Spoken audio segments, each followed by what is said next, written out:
الحمد لله وصلى الله على نبينا محمد وعلى آله وسلم أما بعد فنبدأ إن شاء الله. Donc nous commençons إن شاء الله. Donc nous avons vu notamment que le cheikh Al-Kallabadi rahimahullah, qui est décédé en 380 de la Hijra, qui était un soufi, un cheikh soufi parmi les anciens. Savoir que plus on va dans le temps, plus les soufis ont tendance à dévier. Comme beaucoup d'autres d'ailleurs, il n'y a pas que, même les fuqaha. Les fuqaha maintenant aussi c'est pareil et autres. Plus on avance dans le temps, plus la communauté se désagrège et, euh, et comme a dit le prophète, vous allez suivre les traditions que ceux qui étaient avant nous ont suivies. Qu'Allah nous préserve. Donc, Al-Kallabadi, rahimahullah, l'imam Al-Khatib Al-Baghdadi, rahimahullah, un des savants du hadith, c'est pas n'importe lequel, a dit de Al-Kallabadi qu'il était thiqatun hafiz. Il n'a pas seulement dit thiqa, il a dit thiqatun hafiz. Donc, ceux qui ont un minimum de science dans la science du hadith, ils savent que quand on dit thiqatun hafiz, c'est un très haut degré, c'est parmi les plus hauts degrés pour dire qu'une personne est thiqa. Parce qu'il y a un tawkid, il y a une confirmation qui s'est faite soit en répétant le même mot, fikatun, ou en disant un autre mot du tardil. Donc il est fikatun hafiz. Et l'imam al-Zahabi, rahimahullah, dans ses Alamin Nubala, pareil, l'imam al-Zahabi, rahimahullah, dans la science du hadith, et notamment dans la science du jahl al-tardil, c'est pas n'importe qui, a dit de Al-Kallabadi, rahimahullah, qu'il était al-imamu, al-hafizu, al-awhadu. Al-imamu, c'était l'imam, al-hafiz, donc c'est un hafiz, al-awhadu, l'exceptionnel. Donc ce cher soufi, rahimahullah, Al-Kallabadi, ce n'est pas n'importe qui. Je rappelle notamment que, par exemple, l'imam Al-Junayd, rahimahullah, dans le soufi Al-Junayd, c'est vraiment, on peut dire que c'est la référence notamment parmi les anciens. Il est décédé en 302, 303, je ne sais plus exactement pas, ou en 298 de la Hijra par là, aux environs de 300 de la Hijra. Al-Junayd, Sayyid al-Ta'if, le Sayyid, donc le maître de Ta'if, de la voix soufiste. Ainsi que Abdelkader al-Jilani, Abdelkader al-Jilani, rahimahullah, qui est assez connu, notamment, il y a plein de tariqas qui s'affilient à lui, par droit ou par non-droit, hein, faussement ou autre. Ibn Taymiyyah, rahimahullah, a dit de Al-Junayd et de Abdelkader al-Jilani, et ainsi que d'autres, hein, qui font partie de A'immat al-Huda. A'imma al-Huda, les imams de la guidée. Ibn Taymiyyah, rahimahullah, a fait l'éloge de plus grands parmi les imams des soufis en les intégrant parmi ceux qui sont parmi les imams de la guidée de notre Ummah. Entre parenthèses, pour tous ceux qui insultent tous les soufis sans aucune distinction. Sans aucune distinction. Vous ne comprenez pas ce que vous faites et c'est absurde. C'est vraiment... Enfin bon, c'est compréhensible parce que vous n'avez pas étudié rien, c'est pour pas dire ou très peu. C'est Twitter, ce que vous connaissez la plupart du temps, et vous n'allez pas chercher exactement ce qui a dit quoi, sur quoi, etc. Et quand on vous dit, notamment qu'Ibn Taymiyyah, rahimahullah, a fait l'éloge de tel cher soufi, de tel cher soufi, un cher soufi qui est reconnu par tous les soufis, il y en a qui ne comprennent pas. Comme on dit à notre époque, ils bug. Je continue. Donc, cher Al-Kallabadi, rahimahullah, a dit, je vous rappelle, haqiqatu dhikr, la réalité, la concrétisation du dhikr, c'est quoi? An tansa ma siwa al-madhkur fi dhikr.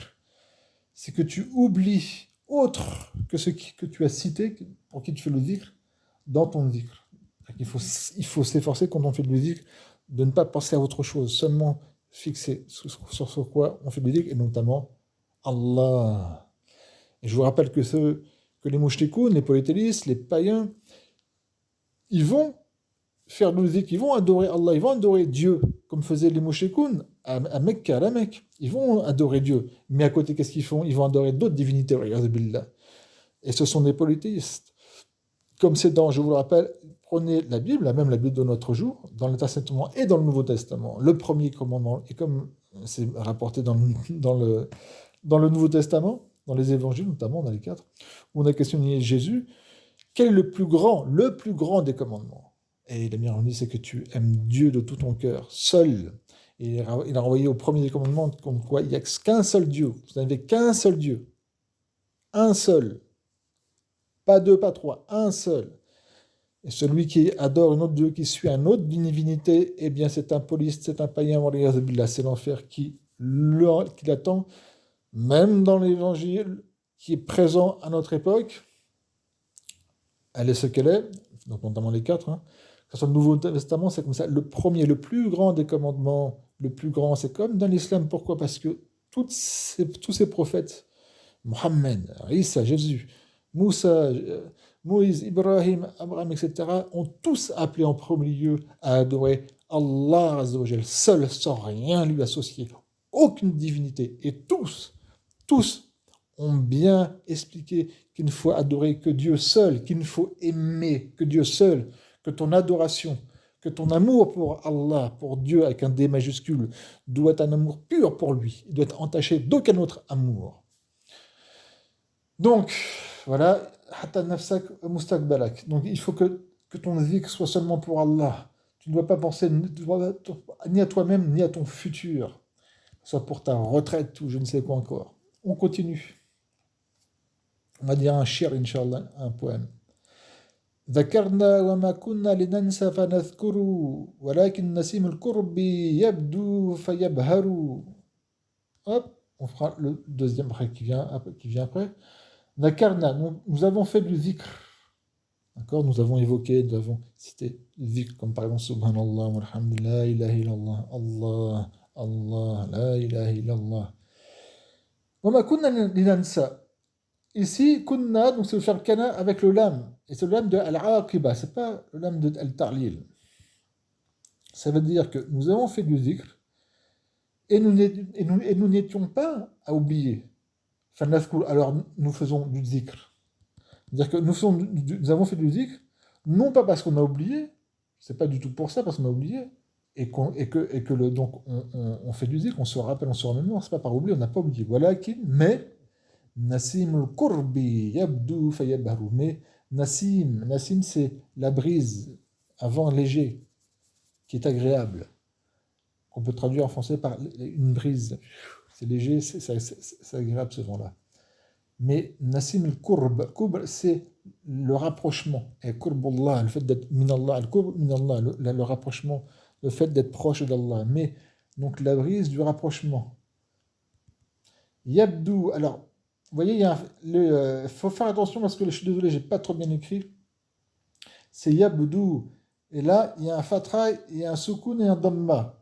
D'accord? J'ai écrit un peu trop gros. Le fatra et le soukoun et le damma, on croirait que c'est un mot.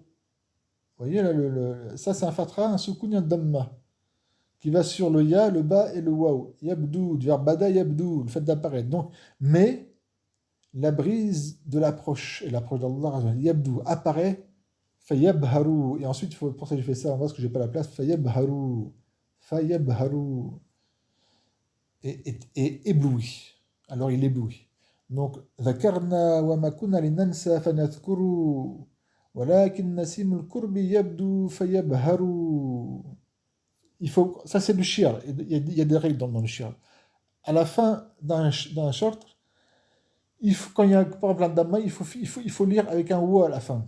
Fanadhkuru fayabharu. C'est pour ça que là, c'est une des règles du shir quand on le lit. Hein.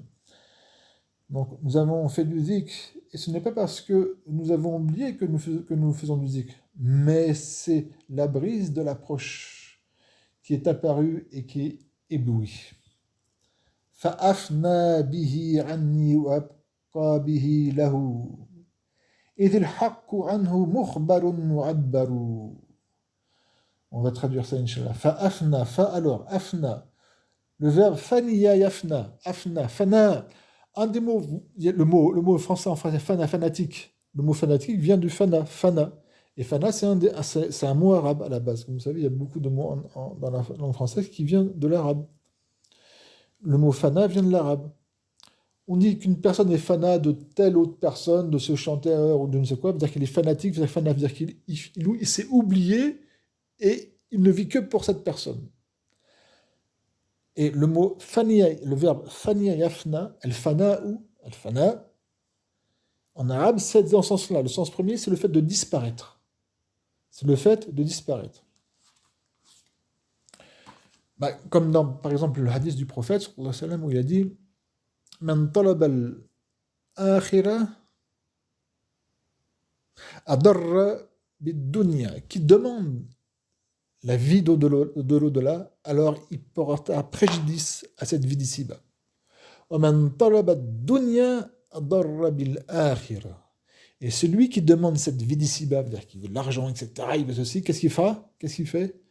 أَضَرَّ بِالْآخِرَةِ. Alors il prendra préjudice à la vie de l'autre. C'est-à-dire que là, sa vie de l'autre, il va avoir des comptes à rendre. Et ensuite, il a dit فَأَدِرُّ بِالْفَانِ لِلْبَاقِي. Alors, porter préjudice l'ilfani, el-fani, c'est faire du fana, pour la chose qui disparaît, et cette dunya, parce que cette dunya va disparaître. L'ilbaqi, pour celui qui demeure, qui reste, du verbe baqa, yabqa, baqiya, yabqa. Fa'adirlu bilfani lilbaqi. Alors portez préjudice à celui qui disparaît, c'est-à-dire ce bas monde, pour celui qui disparaît, c'est-à-dire l'autre monde. Le verbe faniya yafna. Fait de disparaître. Et là, c'est dans ce moment, donc là, le shaykh dit fa'afna bihi anni wa abqa bihi lahu, c'est dans le sens de disparaître. Moi, c'est-à-dire que je ne vis que pour quoi? Que pour Allah azza wa jal. C'est-à-dire que je disparais de moi-même que pour Allah. Fa'afna, donc je disparais bihi, par lui. Par lui, là, il veut dire par la cause de cette brise, de l'approche d'Allah azza wa jal. Anni. Fa'afna anni. Afna an veut dire que je disparais de cette chose-là, veut dire que je n'existe plus. Faniyak veut dire disparaître, je n'existe plus de moi, c'est-à-dire que moi-même je n'existe plus, bihi, par lui, par le fait de cette brise, et non par le zikr, qui nous amène à sentir cette approche, cette proximité d'Allah azza wa jal. Et je reste, comme on a vu là, et je reste bihi, justement par cette brise de cette approche d'Allah azza wa jal, qui est le zikr, lahu, pour lui, et pour Allah azza wa jal. Et dil haqqu anhu mukhbarun mu'abbaru. Pourquoi? Lorsque al-haqq ici c'est un des noms d'Allah azza wa jal, al-haqq qui veut dire le vrai. Et ce qui est en dehors d'Allah, c'est le faux. Alors, al-haq, un des noms d'Allah qui est le vrai, anhu, de lui, par lui, donc anhu, par cette brise du rapprochement d'Allah, donc par le dhikr, mukhbarun, il est informé. Donc, on va être informé d'Allah azza wa jal. Mu'abbaru, et il va être expliqué. Alors, bien sûr, pour ceux qui nous écoutent, peut-être qu'il n'y a pas il y a des musulmans qui ne sont pas musulmans qui nous écoutent, qui ne connaissent pas exactement. Mais quand on dit que là, Allah va être, on va nous informer d'Allah en faisant nous dire et qui va nous être expliqué comment est Allah. Déjà, on ne dit pas comment est Allah. Et là, il faut, pour ceux qui n'ont pas de base bonne, il faut faire un rappel pour ça. Qui rentre dans ce qu'on appelle Tawhid al-Asma wa Sifat, l'unicité d'Allah dans ses noms et dans ses caractéristiques. Il y a une base qui est très simple, alhamdulillah, qui est la base dans ce monde, dans ce Tawhid-là. Que Allah, comme on dit dans le Coran, Laysa kamithlihi shay wa huwa sami'ul basir. Laysa kamithlihi shay. Rien ne lui ressemble. Il n'a aucun exemple, rien ne lui ressemble, wa huwa sami'ul basir, et il est l'audient, wa huwa sami'ul basir, le clairvoyant. Et rien ne lui ressemble. Ça veut dire quoi que rien ne lui ressemble? Rien ne lui ressemble. Il ne ressemble pas à un être humain. Il ne ressemble pas à un animal. Il ne ressemble pas à une statue. Allah n'est pas déjà... Pourquoi? C'est très simple, parce que Allah n'est pas matière. Il n'est pas makhlouk, il n'est pas créé. Huwa al-khaliq, c'est lui le créateur. Il a créé deux choses dans lesquelles nous évoluons. Toute la création évolue dans deux choses. Dans le temps et dans l'espace. Le temps, d'accord, vous savez ce que c'est, hein, une heure passée, un jour. Et l'espace, c'est tout ce qui est matière. Tout ce qui est donc les molécules, etc. Tout ce qui est matière. Allah a créé le temps et a créé la matière. Il n'est pas le temps, il n'est pas la matière, il n'est pas pris par le temps, il n'est pas pris par la matière. Il n'est pas fait d'atomes ou quoi. Pourquoi? Parce que déjà, Allah n'est pas fait. Il est Ghayr Makhlouk. Il n'est pas créé, c'est le seul à ne pas être créé. Tout le reste est créé. À ce moment-là, il y a une règle qui dit كل ما خطر ببالك فالله بخلاف ذلك. Tout ce qui peut se passer par ton esprit, par ta tête, alors Allah est différent de ceci. Pourquoi? Parce que nous pouvons nous visualiser que ce que nous avons comme paramètres. Or, tout ce que nous avons comme paramètres, ce sont les couleurs, ce sont les formes, ce sont les objets, ce sont ce qu'on touche, ce qui est créé. Et étant donné qu'Allah n'est pas créé, il n'est pas fait d'atomes, d'ailleurs, on n'est pas qu'il n'est fait, il n'est pas atome ni rien, on ne peut pas le visualiser. C'est impossible.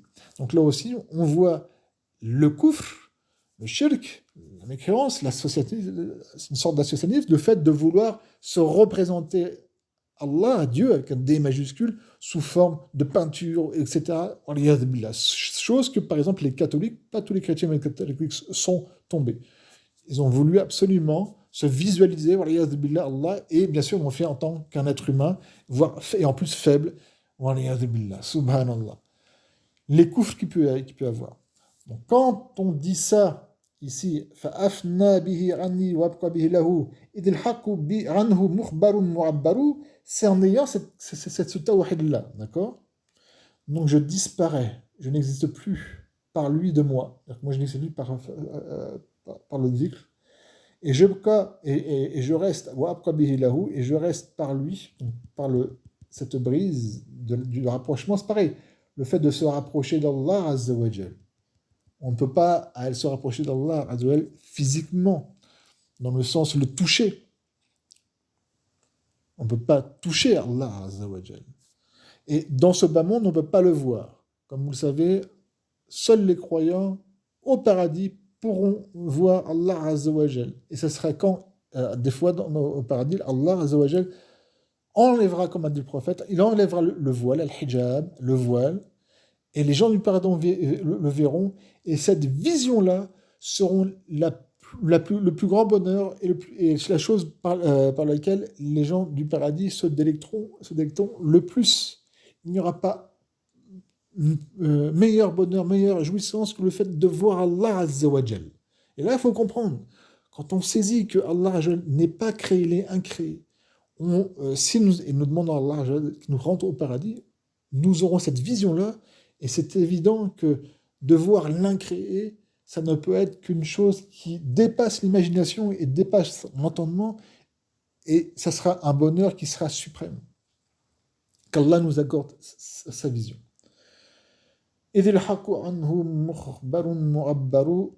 Ça fait déjà 18 minutes, je vais m'arrêter, Inch'Allah. Barakallahu fikum. Subhanakallahumma wa bihamdik, la ilaha illa ant, astaghfiruka wa atubu ilayk.